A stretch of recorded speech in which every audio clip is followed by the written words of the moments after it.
Gainesville, Floride, septembre 2012. Sur un campus universitaire, une disparition inquiétante va faire basculer le destin de 3 amis d'enfance dans un tourbillon d'obsession et de noirceur. Derrière la façade d'une banale histoire de triangle amoureux se cache l'un des faits divers les plus glaçants de ces dernières années. Plongez avec moi dans les détails d'une enquête qui va peu à peu révéler l'impensable. Quand la jalousie se transforme en folie meurtrière, jusqu'où peut-on aller par amour ? L'amour est le sentiment qui, chez l'homme et la femme, provoque sûrement les réactions les plus improbables et les plus folles. Mais jusqu'où peut-on aller par amour ? L'amour peut-il être une excuse à tout ? Cette affaire qui a horrifié l'Amérique peut-elle se justifier au travers de ce sentiment qu'est l'amour ? Ou bien reste-t-elle simplement une affaire abjecte et immonde ? Bonjour à tous, TSH. Soyez les bienvenus pour cette nouvelle histoire de crime.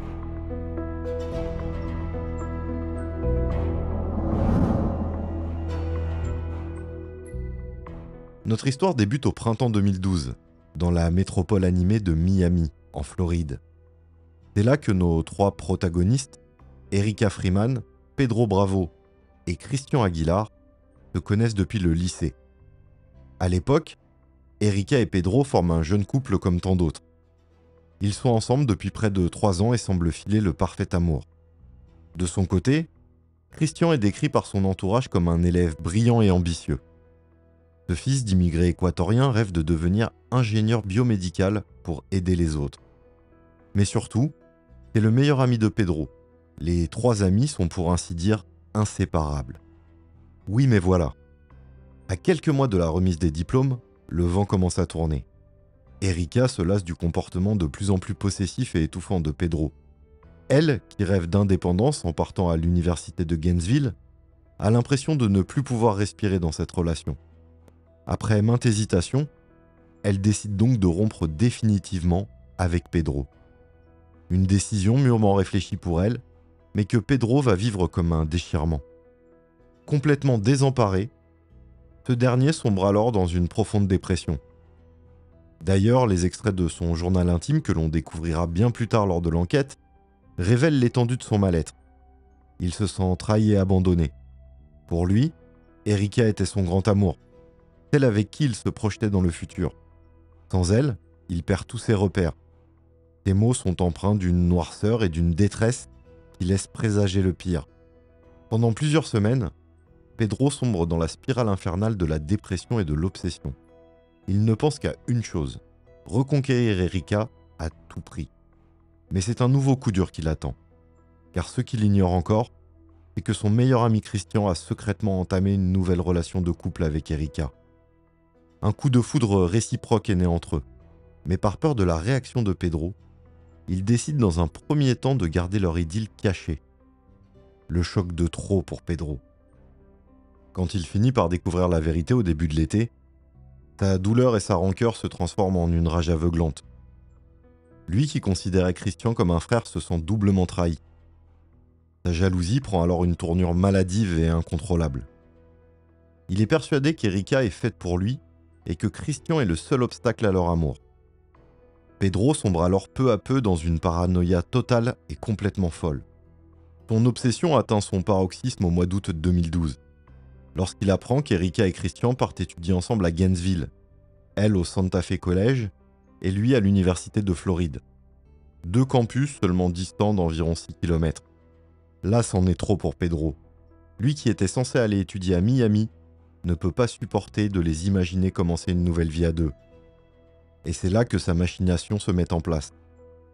Quelques jours à peine avant la rentrée, motivé par une pulsion aussi subite qu'inquiétante, Pedro décide sur un coup de tête de s'inscrire à son tour à l'université de Floride. Officiellement pour se rapprocher de ses amis, mais officieusement pour garder un œil sur celle qu'il considère comme l'amour de sa vie et se débarrasser de Christian par tous les moyens. À ce moment-là, personne n'imagine encore que cette décision va faire basculer leur destin à tous dans un engrenage fatal. Nous sommes à présent le 20 septembre 2012. Le semestre vient à peine de débuter sur le campus de Gainesville. Erika et Christian savourent ses premiers moments d'insouciance. même s'ils appréhendent secrètement la réaction de Pedro quant à leur idylle. Et cette réaction ne se fait pas attendre. Ce jour-là, en fin d'après-midi, Pedro envoie un message à Christian lui proposant de le retrouver le soir même pour discuter. Une main tendue en apparence, pour tenter de recoller les morceaux de leur amitié mise à mal. Mais Erika le sent tout de suite. Quelque chose ne tourne pas rond.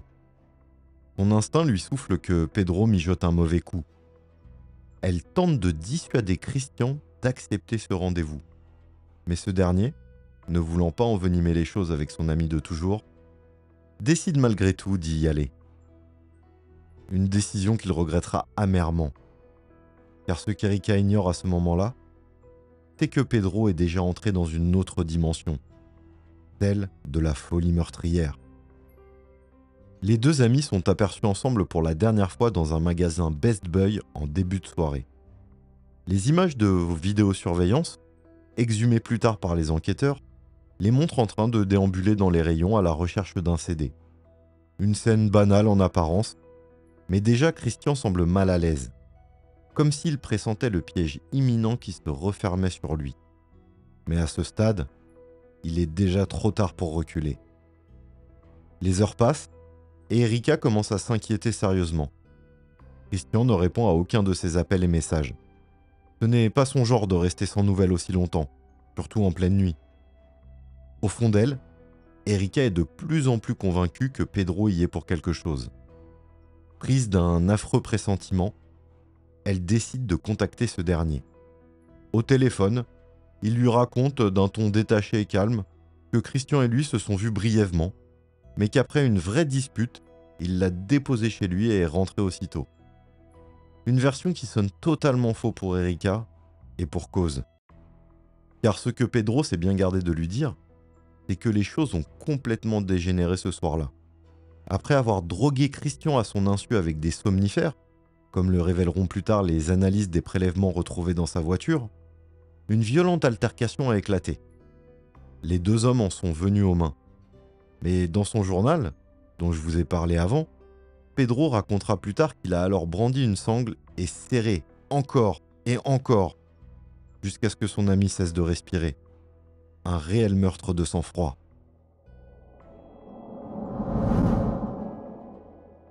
Le lendemain matin, le 21 septembre, l'angoisse d'Erika se transforme en certitude.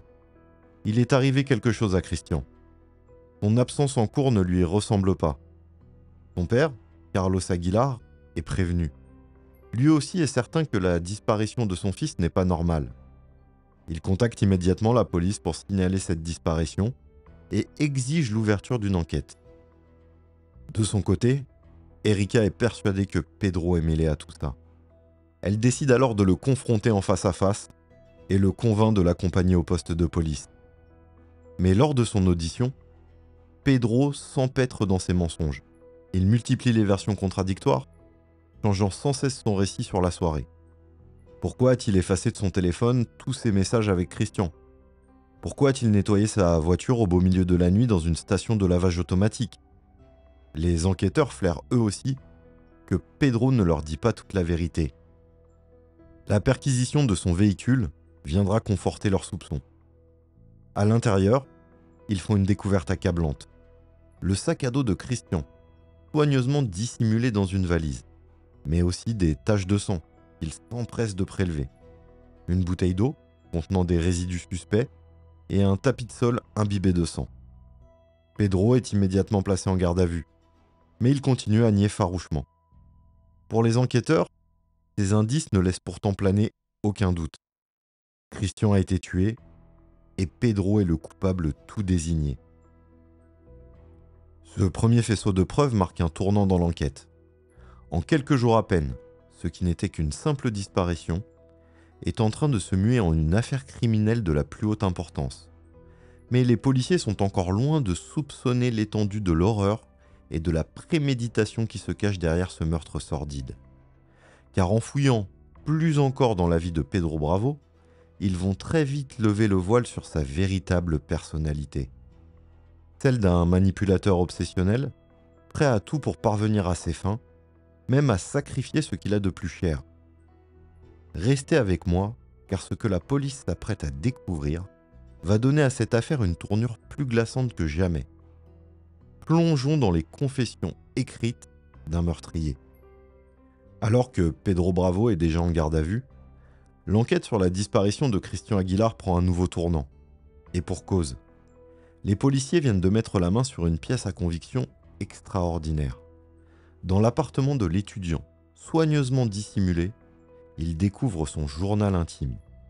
Un véritable plongeon dans l'esprit torturé d'un jeune homme rongé par l'obsession. Au fil des pages, les enquêteurs assistent médusés à la lente descente aux enfers de Pedro. On y découvre d'abord un amoureux éconduit, ravagé par sa rupture avec Erika. Il noircit des pages entières de ses doutes, de sa douleur et de sa colère aussi. Mais très vite, ses mots deviennent plus sombres, plus inquiétants. Pedro se sent trahi, abandonné et surtout, il est ivre de jalousie envers Christian. Et ce n'est pas tout, car dans cet amas de souffrances, Pedro dévoile sans rien cacher les troubles abyssaux qui l'habitent. Loin de l'image du garçon réservé et sans histoire qu'il renvoie à son entourage, se dessine le portrait d'un être narcissique et manipulateur. Dans une page datée de début août, il écrit « Je suis prêt à tout pour récupérer Erika.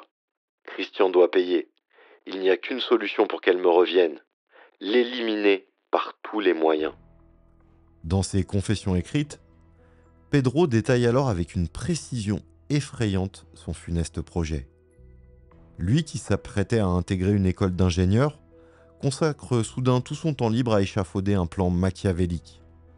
Il passe des heures sur Internet à chercher des informations sur les poisons, les méthodes d'exécution, les filières d'approvisionnement en produits stupéfiants et en parallèle, il note scrupuleusement les faits et gestes d'Erika et Christian, s'improvisant même détective privé pour mieux les espionner. Son obsession tourne au délire paranoïaque.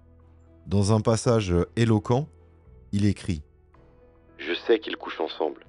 Je les imagine tout le temps en train de rire de moi dans mon dos. Ils veulent me détruire, mais je ne les laisserai pas faire. Je dois agir avant qu'ils ne me poussent au suicide. » Un argument qu'il ressortira d'ailleurs pendant son procès pour tenter de justifier son geste. La perquisition dans l'ordinateur de Pedro viendra confirmer toute l'ampleur de sa préméditation. Dans les semaines précédant le meurtre, l'historique de navigation de Pedro regorge de recherches plus que troublantes. Comment tuer quelqu'un sans laisser de traces, dose létale de médicaments, fabriquer du chloroforme, autant de requêtes qui ne laissent plus aucun doute sur ses intentions morbides. Mais Pedro ne s'est pas contenté de fantasmer son crime. Il est aussi passé à l'action en se procurant le matériel nécessaire. Les factures retrouvées dans ses affaires sont accablantes. 2 jours avant le meurtre, il achète une pelle, des gants en latex et du gros scotch. De quoi méthodiquement préparer l'enlèvement de Christian, sa mise à mort et la dissimulation de son corps. À ce stade, les preuves de la préméditation ne font plus aucun doute pour les enquêteurs. Dans une déposition vidéo glaçante, l'un d'eux confie « En 20 ans de carrière, j'ai rarement vu un dossier aussi sordide. Ce type est un véritable prédateur, un psychopathe qui a programmé l'assassinat de son meilleur ami de sang-froid, étape par étape. Et tout ça pourquoi ? Une amourette de lycée. C'est à vous glacer le sang. » Et pourtant, depuis sa cellule, Pedro Bravo continue à nier farouchement. Selon ses dires, les inscriptions dans le journal relèvent de la simple fiction, un défouloir pour exorciser sa dépression. Quant au matériel acheté, il prétend que c'était à des fins de jardinage, une défense bien peu crédible au regard des éléments à charge qui s'accumulent. D'autant qu'une nouvelle révélation de taille va venir enfoncer un peu plus le jeune homme. En prison, Pedro a fait des confidences, des aveux retentissants, rapportés aux policiers par son codétenu, un certain Michael Angelo, un repris de justice au casier déjà bien fourni. Et le moins que l'on puisse dire, c'est que son témoignage fait froid dans le dos. Soyez bien attentifs, car ce que vous allez entendre dépasse l'entendement. Nous sommes désormais en octobre 2012, quelques semaines après l'incarcération de Pedro Bravo dans l'attente de son procès. Et alors que l'instruction suit son cours, un rebondissement de taille va faire vaciller un peu plus sa défense. Car entre les murs de la prison, Pedro a choisi de se confier, non pas aux enquêteurs, mais à son nouveau codétenu, Michael Angelo. Le personnage est sulfureux. Multirécidiviste, membre actif d'un gang, Angelo purge déjà une lourde peine pour braquage et trafic de produits stupéfiants. Autant dire que sa parole n'a pas vraiment valeur d'évangile. Et pourtant, lorsqu'il demande à s'entretenir avec le procureur en charge de l'affaire, ce dernier flaire immédiatement la bonne pioche. Car ce qu'Angelo s'apprête à lui révéler dépasse l'entendement. Lors d'un interrogatoire filmé, dont ABC News a pu obtenir des extraits exclusifs, Angelo lâche une bombe. D'une voix blanche, il raconte comment Pedro lui a confié dans les moindres détails le meurtre sordide de Christian. Sur l'écran, on le voit sangloter. Il m'a dit qu'il avait fait monter de force dans sa bagnole après l'avoir drogué. Ensuite, il lui a passé une sangle autour du cou et il a serré encore et encore. Il a regardé sa montre pendant tout ce temps. 13 minutes. 13 putains de minutes. C'est le temps qu'il a mis pour l'étrangler. J'en fais encore des cauchemars. Le récit d'Angelo est effroyable, mais ce n'est pas tout. Selon ses dires, Pedro ne se serait pas arrêté là. Après avoir tué Christian, il se serait débarrassé de son corps dans une zone boisée à l'écart de la ville, et il aurait dissimulé l'arme du crime, une pelle, dans une cachette connue de lui seul.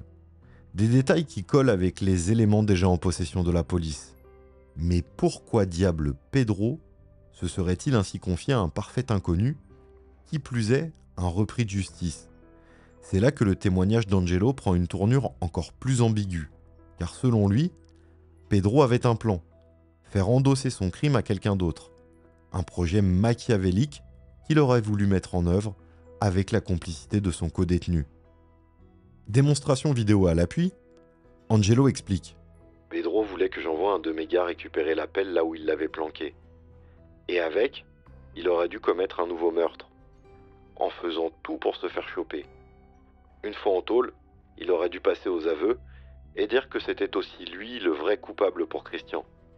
Comme ça, Pedro aurait pu clamer son innocence et être blanchi. Un scénario digne d'un film, qui en dit long sur la personnalité manipulatrice du suspect. Et comme si cela ne suffisait pas, Angelo enfonce le clou en révélant d'autres confidences sordides. À plusieurs reprises, Pedro lui aurait ainsi demandé un stylo et du papier pour rédiger ce qui ressemblait fort à une lettre d'adieu. Il arrêtait pas de répéter qu'il ne méritait pas de vivre, qu'il était un monstre qui devait se supprimer pour ce qu'il avait fait subir à Christian.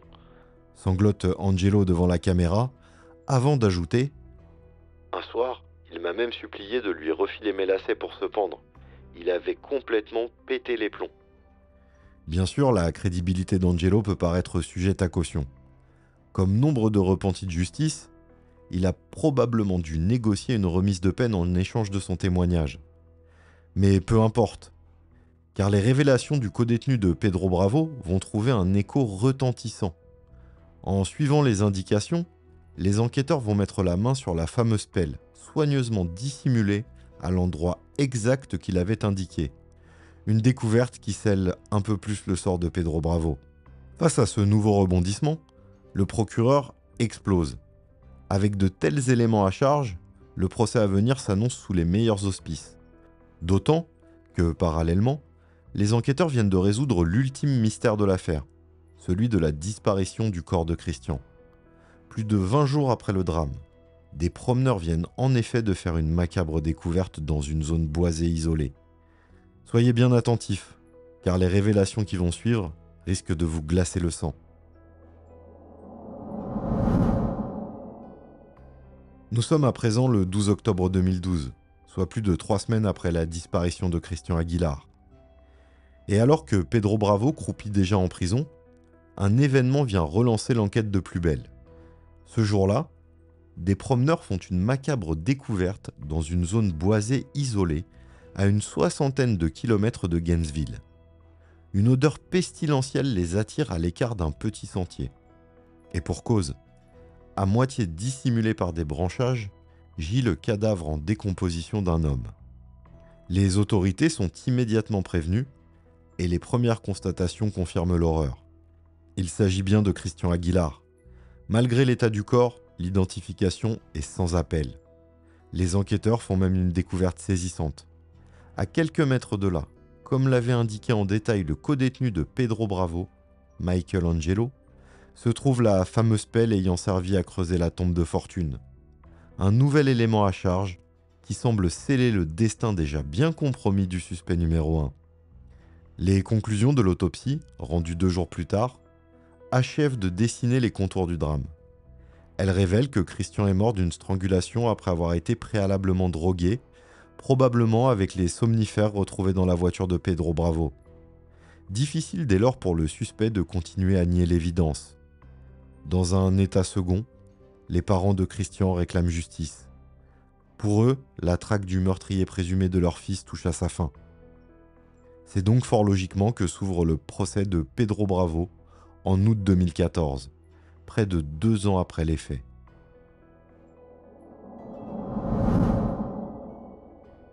La défense du jeune homme semble bien mal engagée. L'accusation, elle, est armée jusqu'aux dents. Rapport d'autopsie, analyse des prélèvements retrouvés dans le véhicule, journal intime, aveu du codétenu. Les preuves semblent accablantes. Sans parler des recherches internet et des achats plus que suspects de Pedro dans les jours précédant le drame. Pour l'accusé, c'est donc la stratégie du tout pour le tout qui prévaut.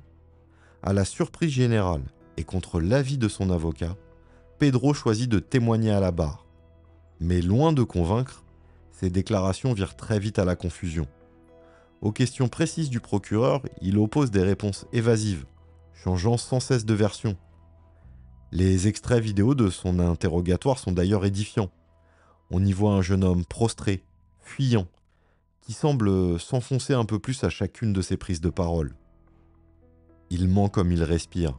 C'est ce que déclare l'avocat des parties civiles dans sa plaidoirie. Pedro Bravo n'a eu de cesse de travestir la vérité depuis le début de cette affaire. Mais tous les éléments convergent dans son sens. C'est lui et personne d'autre qui a orchestré le meurtre abject de Christian, son ami de toujours. Et tout ça par pure jalousie maladive, parce qu'il ne supportait pas de le voir filer le parfait amour avec celle qu'il considérait encore comme sa propriété exclusive. Des arguments qui semblent faire mouche auprès du jury et de l'assistance. Dans la salle, Erika et les proches de Christian oscillent entre douleur et colère à chaque prise de parole de l'accusé. Un moment d'une intensité rare survient lorsque la mère de Christian s'effondre à la barre, brandissant une photo de son fils disparu. « Comment as-tu pu faire une chose pareille, Pedro? Toi qui étais comme un frère pour lui. Tu l'as trahi de la pire des manières. Tu nous l'as arraché à tout jamais, et tu continues à nous mentir droit dans les yeux. Tu es un monstre. » Une scène poignante qui semble sonner le glas des espoirs de la défense. Après 4 jours d'un procès éprouvant, ponctué de dizaines de témoignages et de révélations toutes plus sordides les unes que les autres, l'heure est au verdict. Et sans grande surprise, il est à la hauteur des réquisitions du ministère public. Pedro Bravo est reconnu coupable de meurtre avec préméditation et condamné à la réclusion à perpétuité. Un énoncé accueilli avec des larmes de soulagement par la famille de Christian. Enfin en paix, après 2 ans d'un combat judiciaire acharné. Mais dans le box des accusés, l'attitude de Pedro, elle, reste figée. Aucune émotion ne transparaît sur son visage lorsque la sentence tombe, comme s'il refusait d'affronter la réalité de son geste. Jusqu'au bout, le jeune homme aura nié avec aplomb, se murant dans le déni le plus total. Une posture loin d'émouvoir le juge au moment de rendre son verdict. « Monsieur Bravo, votre crime est l'un des plus abjects qu'il m'ait été donné de juger. Votre refus d'assumer votre responsabilité et votre incapacité à exprimer le moindre remords sont une insulte à la mémoire de la victime. J'espère que cela vous hantera jusqu'à la fin de vos jours. » Des mots d'une rare dureté, à la hauteur de l'onde de choc provoquée par ce drame. Car l'onde de choc, elle se propagera bien au-delà des murs du tribunal. Pour les proches de Christian, c'est tout un monde qui s'est écroulé ce 20 septembre 2012. Leurs vies ne seront plus jamais les mêmes. Comme Carlos, le père de la victime, qui confiera quelques jours plus tard, les yeux embués. « Avec Christian, c'est une partie de moi qui est morte ce jour-là. Je sais que rien ne me le ramènera. Alors j'essaie de garder son souvenir intact, de me raccrocher au moment de bonheur qu'on a partagé ensemble. Mais la douleur, elle, ne s'éteindra jamais vraiment. Des mots terribles qui résonnent en chacun de nous et qui donnent à mesurer l'onde de choc émotionnel de ce fait divers glaçant. Car cette histoire, c'est aussi celle de tant d'autres drames, qui ne font pas la une des médias mais qui détruisent des vies à jamais. Pedro Bravo a scellé son destin ce jour-là, mais il a surtout brisé des dizaines d'autres destins en basculant dans l'irréparable. Quant à Pedro, il aura tout le temps de méditer sur ses actes depuis sa cellule. La perpétuité, c'est long, surtout quand on doit vivre avec le poids d'avoir assassiné son meilleur ami de sang-froid. Mais était-ce vraiment son ami finalement ? N'était-il pas plutôt un rival depuis le début dans son esprit torturé ? Une menace à éliminer pour satisfaire sa frustration amoureuse ? Autant de questions qui resteront à jamais sans réponse. Car de réponses, Pedro se gardera bien d'en fournir. Jusqu'au bout, il se terrera dans son mutisme et sa rancœur. D'ailleurs, comble de l'horreur, depuis sa cellule, Pedro Bravo continue à clamer son innocence. Si vous avez apprécié le temps passé ensemble, écrivez-moi HDC dans les commentaires, abonnez-vous, activez la cloche pour ne rater aucune sortie. Quant à moi, je vous dis à bientôt, c'était SH, bye bye.